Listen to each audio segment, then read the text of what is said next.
My name is Emily Cullen, and I'm the Mescal UL50 Poet in Residence at the University of Limerick's Creative Writing programme.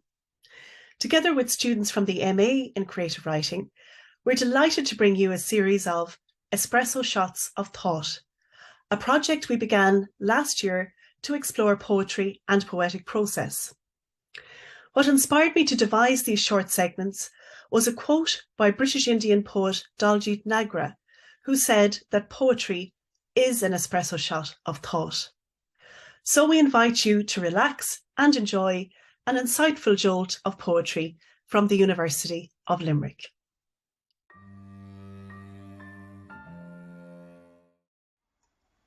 When people think of poetry, high ideas tend to come to mind. Intricate forms, varied rhyme schemes, and stringent metre all play a part in creating some forms of poetry. However, it is important to pay attention to another aspect of poetic craft, one that is often neglected: the silences, the pauses, the breaks between one line and another. What is fundamental to these quiet parts of poetry is punctuation. More traditional poetry would conform to stricter guidelines to dictate appropriate use of full stops, commas, colons, dashes. The wide variety of punctuation available to contemporary writers allows for a multitude of ways to agonize over how a line should sound and how they want it to sound and look on the page. For readers, the punctuation acts as guidelines to determine how a piece should be read. Without them demonstrating the way to proceed, the poet's intended flow may be lost.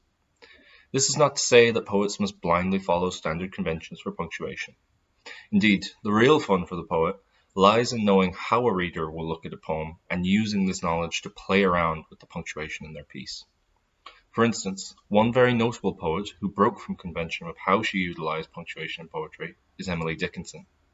Upon reading some of her poetry, a reader may be struck by her use of dashes to split up sentences midway or before leading into a new line. Listen to how these dashes impact the approach of the reader in poem 260, I'm nobody, who are you? I'm nobody, who are you? Are you nobody, too? Then there's a pair of us? Don't tell, they'd advertise. You know? How dreary to be somebody, how public, like a frog, to tell one's name, the livelong June, to an admiring bog. What I find most striking about the dashes is how they would indicate to me as the reader that there should be longer pauses mid-sentence. It stands out in an almost jarring way, yet it still allows for a lovely lyrical flow through the poem. Something else of note is the use of exclamation marks and question marks. Both can be implemented to change the nature of a poem. Question marks allow for a more reflective approach and tend to slow the poem down, while the lesser used exclamation marks add a jolt of emphasis and enthusiasm to the end of sentences. It bears keeping in mind that there is no one right way to utilize the myriad forms of punctuation, and it depends on the style of writing that you, the writer, enjoys, as well as making sure that it is clear and concise for the reader to follow along with the vision you have in mind. Choosing to capitalize the start of every new line was common in traditional poetry, but there has been a shift away from this with contemporary poetry.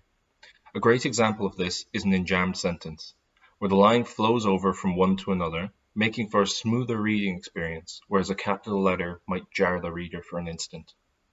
The key thing is experimentation. Using different sentence structures, styles, forms, or meters is important, but figuring out your own unique style in those aspects comes from playing with the language. The same can be said for punctuation. In my own experience as a poet and English language teacher, I initially started out following a more rigid, traditional usage of punctuation.